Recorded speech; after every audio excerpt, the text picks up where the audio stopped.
అనుకున్నవాడు చల్లటి కారులో వెళ్ళి పని పూర్తి చేసుకుని ఇంటికి వెళ్ళిపోతాడు. డబ్బు ఉంటే బస్సు ఎక్కి వెళ్ళాలి, కీర్తి ఉంటే పరుసు మర్చిపోయినా ఏసీ కారులో వెళ్ళచ్చు. కాబట్టి కీర్తియే సిరి. కీర్తిని మించిన ఐశ్వర్యమే ఉంటుంది, అంతగా మించిన డబ్బే ఉంటుంది.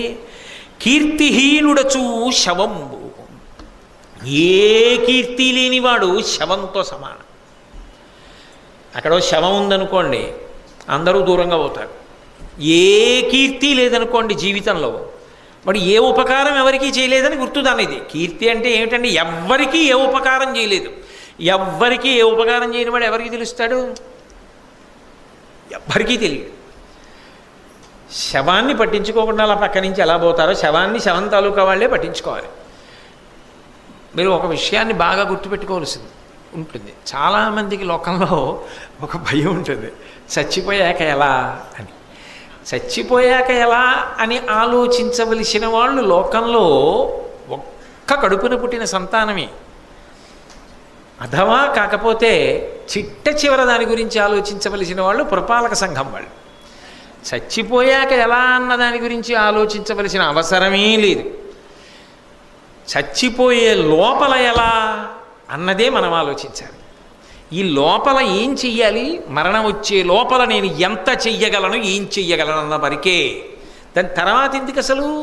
దాని తర్వాత ఏం చేయాలన్నది ఆలోచించవలసింది కొడుకు, కాకపోతే అల్లుడు, కాకపోతే మనవలు, కాకపోతే స్నేహితులు, ఆఖరికి ఎవరూ కాకపోతే పురపాలక సంఘం. అది మనది కానీ కాదు దాని గురించి. కాబట్టి దాని గురించి ఆలోచించవలసిన విషయమే లేదు. అసలు దాని గురించి బెంగే పెట్టుకోక్కర్లేదు. బెంగట్టు పెట్టుకుంటే ఊపిరున్నంతకాలం నేను ఏం చెయ్యాలని ఆలోచించాలి. అది ధీరత్వం. కాబట్టి అమ్మో, కర్ణుడు మాట్లాడితే కొన్ని విషయాలు ఎంత అద్భుతంగా మాట్లాడతాడండి. కాబట్టి కీర్తి విహీనుడచు శవంబు, ఏ కీర్తి లేనివాడు, ప్రయత్నపూర్వకంగా ఏ మంచి పని చెయ్యనివాడు శవంతో సమానం. శవం చూసి కొద్దిగా దూరంగా జరిగినట్టే. ఏ కీర్తి లేదంటే అపకీర్తి ఒకవేళ ఉంటే వాడిని చూసి దూరంగా బోరు, రావణాసురుడిని తీసి దగ్గరికి వెళ్తారా ఎవరన్నా? కాబట్టి దుష్కీర్తను ఎల్లచేటులను గిట్టి హరించుననండే.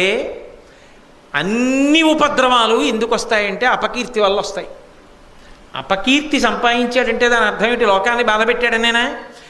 లోకానికి మంచి చేసిన వాడు బతికుండాలని ఎలా కోరుకుంటారో అలా అదే పనిగా అందరినీ బాధ పెడుతుంటే ఏమంటారు? ఇంత చంపేస్తున్నాడు అందరినీ బా అని 10 మంది నమస్కారాలు పెడితే వాడికి కీడు వస్తుందా రాదా? నేను నోటితో అనడం ఎందుకు, ఇంకా మిగిలిన విషయాలు అందరూ లోకం నింద చేసేసింది అనుకోండి, వాడికి కీడు వస్తుంది. అన్ని కీడులకు మూలం అపకీర్తి, అన్ని సుఖాలకి మూలం కీర్తి.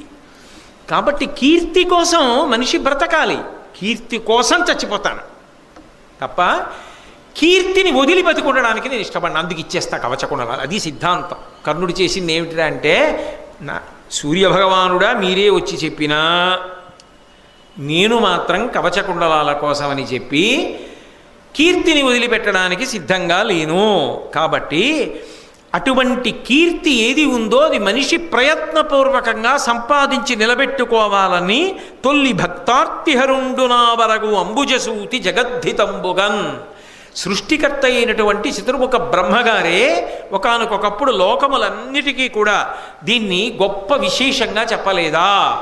కాబట్టి నేను కీర్తితో ఉండడానికే ఇష్టపడతాను. అంతేకాదు, నేను ప్రయత్నపూర్వకంగా చేసుకున్నటువంటి ప్రతిజ్ఞలు కొన్ని ఉన్నాయి, ఆ ప్రతిజ్ఞ అతిక్రమించను.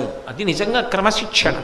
కొంతమందికి జీవితంలో క్రమశిక్షణ ఉంటుంది, వాళ్ళు అలా పెట్టుకుంటారు. ఏది యామవనివ్వండి, జీతం వచ్చిన తరువాత ఒక 500 రూపాయలు తీసి పక్కన ఒక డబ్బాలో పెట్టేస్తా.